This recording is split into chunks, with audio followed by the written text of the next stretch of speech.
देखिए, दिल्ली में आज सबसे बड़ी खबर यानी कि दिल्ली की मुख्यमंत्री के ऊपर जानलेवा हमला हुआ और ये हमला तब हुआ जब वो जन सुनवाई केंद्र में आम लोगों की बात सुनने के लिए पहुंची थी। अब सीएम रेखा गुप्ता से मुलाकात करने के बाद ग्रेटर कैलाश की विधायक शिखा रॉय बाहर निकली हैं, उनसे बातचीत करते हैं। मैम, मुलाकात हुई आपकी मुख्यमंत्री से। सबसे पहले तो हम स्वास्थ्य ही उनका जानना चाहेंगे। पूरा देश, पूरा दिल्ली चिंतित है कि कैसी हैं वो अभी फिलहाल। देखिए, मेरी उनकी परिवारजन से सबसे मुलाकात हुई, चूँकि वो अंडर मेडिकेशन है और आराम उनको चाहिए इस समय, तो उसके लिए क्योंकि इंजरीज़ हैं तो इसलिए वो आराम कर रही हैं। लेकिन जितनी मेरी बातचीत परिवारजन से हुई, उनकी जो बात उनसे हुई होगी इससे पहले, मैं ये समझती हूँ कि ऐसा कोई भी घटना, दुर्घटना नहीं हो सकती जो मुख्यमंत्री रेखा जी को किसी तरह से भी जनता की सेवा करने से रोक सकती है। हम देखते रहे कि सीएम रेखा गुप्ता जब भी जाती हैं जनता के बीच में भी, तो वो हर जगह बड़ी पहल करके पहुंचती हैं। जन सुनवाई में भी हमने देखा है, हर किसी के साथ फ़ोटो भी खिंचवाती हैं, हर कोई उनसे सेल्फी लेना चाहता है, तो वो हर किसी के लिए लंबी लंबी लाइन में वेट भी करती हैं। तो क्या अब वो चेंज हो जाएगा? क्योंकि ऐसे में सवाल यहाँ पर सुरक्षा का भी आ जाता है। देखिए, सुरक्षा तो अभी भी उनकी पूरी थी, लेकिन मैं ये कहूँ कि ये जो एक्ट किया गया, ये शायद ऐसे ही उनके प्रयास जो जनता के बीच में लगातार 6 महीने से हैं, जिसमें सबसे ज़्यादा यही था कि वो अपनी सारी सिक्योरिटी को दरकिनार कर जनता के बीच में पहुंचती थी और जनता पूरे स्नेह और उसी रिस्पेक्ट के साथ उनके पास आकर के अपनी बात कह सकती थी। शायद ऐसे ही इस लोकतांत्रिक प्रक्रिया को हतोत्साहित करने के लिए इस प्रकार का ये कार्य, दुष्कार्य मैं कहूँगी, किया गया है। पर मैं ये समझती हूँ कि रेखा जी जिस तरह का व्यक्तित्व है, जिस तरह की नेत्री हैं, जो उन्होंने एडमिनिस्ट्रेशन इस दिल्ली को दी है पिछले 6 महीनों में, ऐसा कोई भी घटना, दुर्घटना नहीं हो सकती जो उनको जनता के बीच, जनता के साथ, जनता के लिए किसी काम को भी रोकती हो। शिखा जी, ऐसा पहली बार नहीं है कि दिल्ली के मुख्यमंत्री के ऊपर अटैक हो।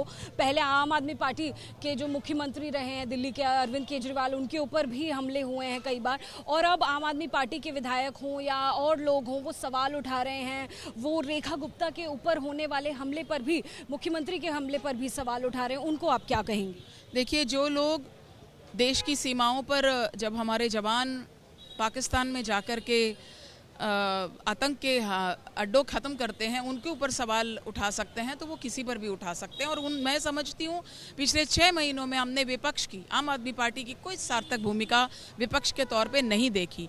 इस तरह के कांड की जब हर कोई उसकी भत्सना कर रहा है, जब हर कोई उसको कंडेम कर रहा है, तो ये केवल इन्हीं के पास इस तरह की बातें कहने के लिए है। तो मैं समझती हूँ कि ये उनका होछापन, उनकी इमेच्योरिटी और टोटल लोकतांत्रिक प्रक्रियाओं को दरकिनार करने की बात है। बहुत शुक्रिया हमसे बात करने के। शिखा रॉय जी आपको नजर आएंगी, ग्रेटर कैलाश से बीजेपी की विधायक।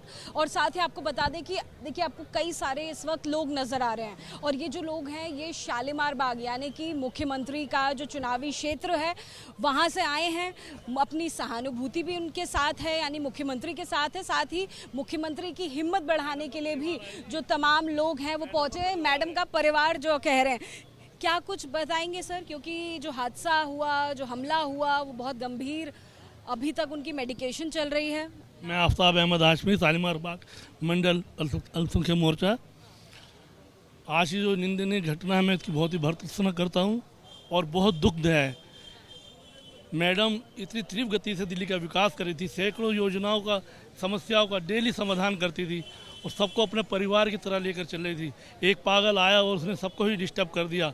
मैं तो लगता है उस पागल के पीछे जो मास्टर माइंड है ना, सबसे पहले उसी को पकड़ना चाहिए। कि हो सकता है ये छोटा सा मोहरा हो, लेकिन ये इतनी निंदनीय घटना महिला मुख्यमंत्री हमारी बहन जी रेखा गुप्ता जैसी। और लोगों से बात करते हैं। महिला मुख्यमंत्री आप ही के क्षेत्र की, शालीमार के लोगों के लिए और ज़्यादा आहत। हाँ, ये तो इस चीज़ से तो आहत हैं ही हम। हाँ जी, बहुत ज़्यादा दुखी हैं कि, और वो सुबह से जन सुनवाई के लिए 8 बजे बैठ जाती हैं और जन सुनवाई करती हैं और समस्या समाधान भी करती हैं। ऐसी हमारी महिला मुख्यमंत्री, और उसको ऐसे आघात पहुंचाया गया, तो ये बहुत निंदनीय बात है। क्या कहेंगी मैम? आप भी शालीमार बाग से आई हैं। शालीमार बाग से आई हूँ, नीलम गुप्ता महिला मोर्चा में महामंत्री हूँ। एक्चुअली दीदी हमारे ज़िले से, ये ज़िला केशवपुर में पड़ता है हमारा। तो जो दीदी हमारी लोकप्रिय जो दिल्ली की मुख्यमंत्री हैं, वो दीदी मतलब इतनी अच्छी दीदी हैं, वो सुबह दिन रात नहीं देखती हैं, सुबह उठती है, उनका शेड्यूल 6 बजे से उठने का और रात के 1 बजे तो कम से कम है ही है उनका। तो वो चाहे वो छोटा कार्यकर्ता हो चाहे बड़ा कार्यकर्ता हो, चाहे वो जनता हो, वो हर किसी की सुनवाई करती है, उनका जो भी बात होती है वो तभी वो सुलझाती है। तो आज हमें इस बात की बड़ी दुख है और पूरे हमारी दिल्ली को बड़ा इस बात का दुख का विषय है कि एक हमारी दिल्ली की मुख्यमंत्री है, उन पे जो उन्होंने हमला किया है, और उस व्यक्ति की भी इतनी हिम्मत देखो कि वो दिल्ली की मुख्यमंत्री पे हमला करा। उसने ये नहीं सोचा कि आगे मेरे साथ क्या होगा या मैं पकड़ा नहीं जाऊँगा। आप जन सुनवाई केंद्र में मुलाकात करने के लिए आए थे या फिर आप भी साथ में आए हैं शालीमार बाग से? कहेंगे सुरक्षा व्यवस्था पर भी अब कहीं ना कहीं सवाल उठ रहा है, क्या ये नाकामी दिल्ली पुलिस की भी है कि हर बार दिल्ली के मुख्यमंत्री, चाहे वो पूर्व मुख्यमंत्री हों या मौजूदा मुख्यमंत्री हों, हमला होता जा रहा है? देखिए, कहीं ना कहीं कुछ रूल रेगुलेशन या जिस प्रकार का एक सुरक्षा व्यवस्था है उस पर कहीं ना कहीं आत्मचिंतन करने की आवश्यकता तो है कि इस प्रकार की गरिमामय पद पे जो लोकतंत्र में जिस प्रकार से खुले में एक मंच को लगाना, खुली सुनवाई करना और जनता के लिए जिस प्रकार का, तो इससे विश्वास कहीं ना कहीं टूटता है। नहीं होना चाहिए इस प्रकार का। तो सुरक्षा व्यवस्था को भी बढ़िया और मजबूत सुचारू रूप से करने के लिए भी हमें विचार करना चाहिए। बहुत शुक्रिया एबीपी न्यूज़ से बात करने के लिए। आपको तमाम लोग इस वक्त दिखाई देंगे, चाहे महिलाएं हो पुरुष हो। शालीमार बाग यानी कि मुख्यमंत्री का वो चुनावी क्षेत्र है जहाँ से वो पहली बार विधायक बनी और उसके बाद सीधे मुख्यमंत्री बनी।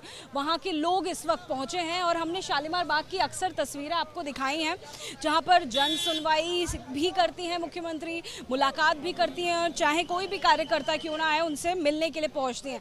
और देखिए, लगातार इस वक्त पुलिस के इस इलाके में पहुंचने का, यानी कि मुख्यमंत्री के निवास पर, उनके बंगले पर पहुंचने का जो काम है वो चल रहा है। इस वक्त एफएसएल की टीम यहाँ पर पहुंची है, यानी कि देखिए फॉरेंसिक की जो टीम है, ये फॉरेंसिक किट्स लेकर फॉरेंसिक इन्वेस्टिगेशन यूनिट अब पहुंच गई है मुख्यमंत्री के आवास पर। ये अपने आप में बड़ी खबर है और ये पूरी तरीके से जांच करने की कोशिश की जाएगी कि आखिर इस हमले में जो व्यक्ति शुमार है, जिसको गिरफ्तार किया गया है, उसके तार कहाँ तक जुड़े हुए हैं। यहाँ पर कोशिश ये भी की जाएगी कि फॉरेंसिकली किस तरह से छानबीन हो, किस तरह से जांच हो, जिससे कि ज़्यादा से ज़्यादा सबूत इस मामले में इकट्ठे किए जा सकें।